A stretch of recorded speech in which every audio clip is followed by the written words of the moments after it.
Hello, in this video we're going to learn how to add a customer to the customer center in QuickBooks. I have a sample file open called Sparkles that we're going to use for this particular video.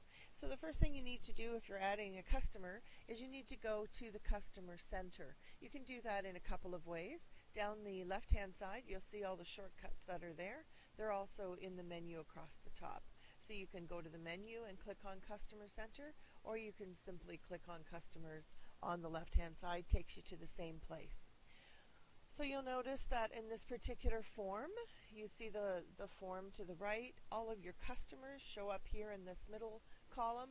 Your customers will be listed alphabetically by the name that the QuickBooks finds in the customer name tab or text box. So your customers will be listed with the balance that they currently owe. In this case, there's about 6 different customers listed.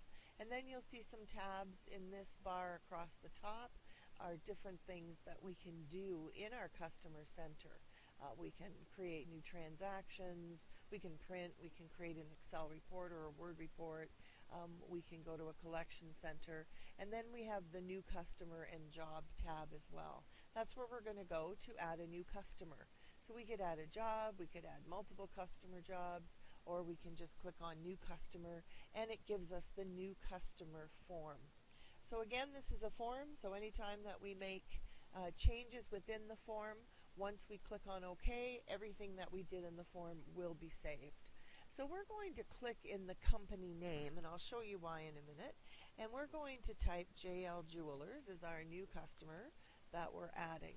And when I tab past the company name, you'll notice that that automatically drops into the customer name. So we can start adding the information right in the company name box.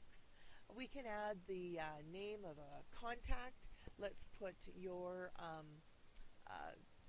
contact information as your own name in there. You can be whatever you want to be in terms of the job title. And then let's make up some phone numbers. And a main email.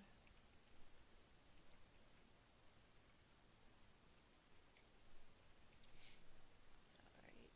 Oops, I made a mistake, so I can just go in there and add that other 5.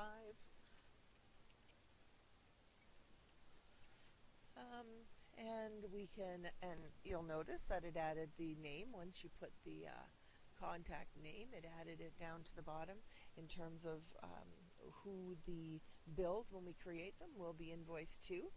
So you can just click into that address detail box, press enter, and you can create an address.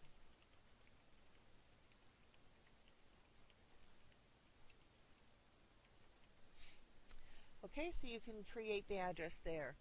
If I click on copy, because my invoice address is going to be the same as where I want my materials shipped to, I just click on copy. It'll give me the add shipping address information box. I can check to make sure that everything is in the appropriate field. If you were an international company, you would want to probably add country region to your information, just to keep that straight. If there's any particular notes that you want to add about this customer, you can put that there. If you're just a local company, you can turn these off, or use the default shipping address, and then you don't have to copy it over all the time. But when you click on copy, you'll notice that it fills in on the other side. All right, so we've added so far that information, but we also want to add some payment settings. So if we had an account number for this customer, let's say that this is customer number 256, that could be his account number, and then we can put in payment terms. For this customer, we're going to give this customer 2% if they pay within 10 days, and the balance is due in 30 days. If they have a preferred delivery method, we would add it there. Their preferred payment method is check. So we go into that box and we click on check. That's how we want them to pay. And this particular customer has a credit limit of $30,000, so we type that into that box. And then if we were accepting credit card information, then we could put it on file right in our customer center information. All right, so we've added the payment settings, we've added the address information. Let's have a quick look at sales tax setting. We want to make sure that the country is chosen so that the proper sales taxes for our region will be applied when we create invoices and pay bills and such. If we knew the business number for this particular company, we could put it in there. That helps with our reports that go off to Revenue Canada. In the additional information field, if we had a customer type, we would put it in there. If there was a particular rep within that company, we could put it there. And then any particular job information.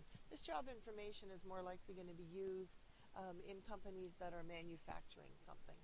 All right, so we make sure that we've completed all of our information. If we're inputting a new company and adding customers, it would be important for us to make sure that we put the opening balance in there because we would be transferring records over.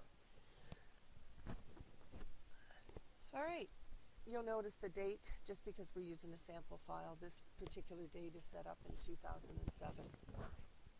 Once we have all the information, we click OK, and JL Jewelers then falls into our list on the right-hand side there in the proper alphabetical order.